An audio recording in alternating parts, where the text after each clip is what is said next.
Yo, what's good? So in today's video, I would explain why and which weapon I decided to add as my current main roster.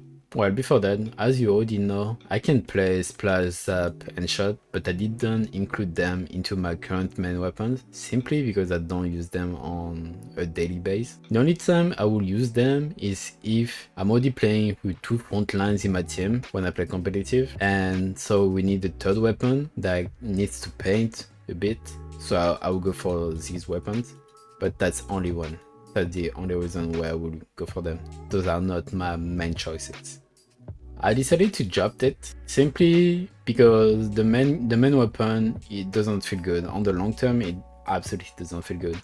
I also made a video about charcoal, mint, decav in general, so make sure to check it out for more explanation. Second is machine. Also, I include both weapons like Vanilla Machine and New Machine, but on each, I only include the best version of each weapon. So New Machine or Vanilla Machine, I decided to drop them for two reasons. Regarding Vanilla Machine, I dropped it because Booyah Bomb is at 220 points, which is a lot. Having a special at 220 while the main weapon is not as strong as it used to be, it hurts a lot, which is why I didn't consider Vanilla Machine. And for New Machine, Zuka is good, main weapon it's okay, it's decent, but you have point sensor. A point sensor doesn't deal damage, it tags people, okay, but at some point you use a lot of resource when you use a point sensor, and if you get pressured while your main weapon kinda lacks on mobility, you will get overwhelmed quite easily. I don't think it's good enough. There are better options. The third option, Stamper. Stamper. This is my most fun weapon in the Splatoon history. Stamper and Duties. Those are the two main weapons that I just love playing them for fun, or just in general. I love playing them, but unfortunately I dropped Stamper for one reason. While learning it, the learning process was rough. I had so many bad times. A lot of times it was I was having the best game of my life, or I was having the worst game of my life. There was no in between, no gray zone. You have to be so consistent with this weapon, and it hurts. The learning process of it hurts. Honestly, I dropped it, but it could easily have been my third weapon if I made more time into it. Buster Bomb feels amazing. Zipcaster, same when it works, but it's when it works. And as many of you know, I play a lot with Japanese players when I play ranked, and the learning process feels terrible because I was dying a lot through my Zipcaster. Sometimes the Buster Bomb was not registering as it should. For example, I would throw my Buster Bomb into someone, it will hit them directly, which is 60 damage, but on the screen it didn't hit them directly, it was on the side, so 35. And yeah, a lot of lack of, yeah, it's just the online, it's the netcode. The netcode makes me drop the weapon, literally.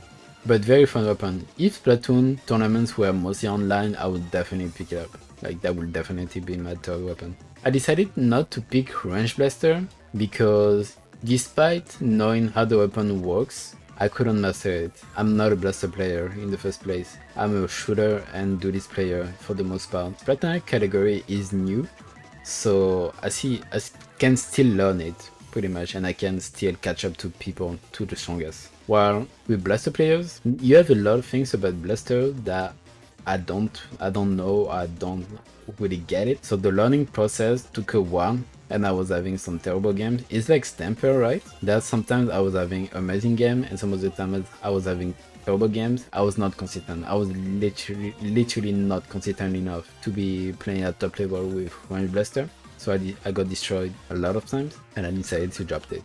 And of course, those two weapons, you can easily well, not easily. You can make your way out to the top just by using them. It just personally, again, I was not good enough to have them on top. While Stamper is because of the game itself, unfortunately, netcode, but Range Blaster is just my skill issue. Then, Bucket is the most versatile weapon of the weapon I mentioned before. Also, an advice: if you play a strike weapon, please learn how to do perfect strikes, how to cap a zone only with your strikes. Anyway, but you have a lot to learn about it. You need to know how to paint, how to play around your bomb, your ink consumption, ink management, how to flick with the weapon, switching your hitbox. You have so much to learn with Slosher. It's versatile and you need to do a lot of things. In ranked, I was feeling okay. Just okay, I was not feeling amazing, but in comp I was feeling terrible. There was one game I was playing on Scorch. It was Zone. I mostly play Zone only. Yeah, I was playing Zone and I went 210. Literally 310. I think I got absolutely destroyed on the map. I couldn't do anything. I didn't understand what I was doing wrong. I felt bad for my teammates. Thanks God that was a scrim. That was just a practice match. Oh yeah, when I pick it up, I was not having a good time. I was looking more into a weapon that can get kills fast and can rotate fast enough, which is why I decided to drop Slosher, and Squeezer is my new third weapon because it has what I'm looking for. The main weapon is absolutely ridiculous. I don't have to know the basics because I'm a shooter player, so it's kinda natural to me to get used to Squeezer. Also, in order to tap, you have to tap every single shot, and I'm kinda used to do it, thanks to Nose on Nose L3 that I use in Splatoon 2, at the end of Splatoon 2 for people who have known me for so long. And just the kit in general. It has Zuka. Zuka is amazing. The special is at 210, which is a lot, but you have a splash wall. Splash wall adds a lot of pressure to your opponents. Because splash wall and the main weapon, you drop your wall close to them, they have to be careful to you.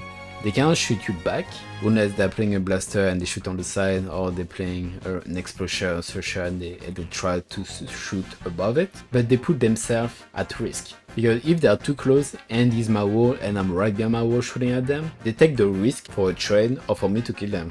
It kills so fast. Even maybe it's too fast, to be honest. And since I'm used to it, I'm used to shooters, I'm used to tapping, thanks to L3. The mobility is great when you have control. So yeah, I decided to pick up Squeezer.